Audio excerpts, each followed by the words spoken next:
গরু ওই যে ওইখানে মাশাল্লাহ ছায়ার মধ্যে দাঁড়ায় আছে সব। তারপর এইখানেও গাছের নিচে আছে, এই যে এইখানেও গাছের নিচে, তারপর ওই যে দূরে কিছু আছে, আর দুই চারটা ছড়াই ছিটায় আছে এদিক ওইদিকে। আলহামদুলিল্লাহ, the cows are looking very healthy মাশাল্লাহ।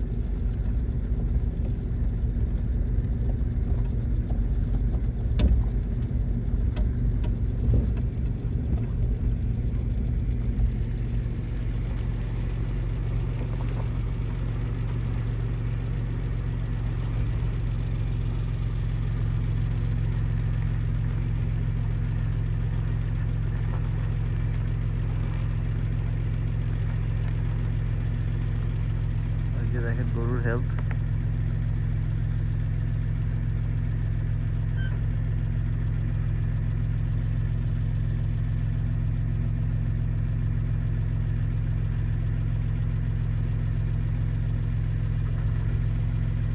আমি জায়গাটা একটু ঘুরে দেখি, দেন আবার আপনাদেরকে আপডেট দিচ্ছি।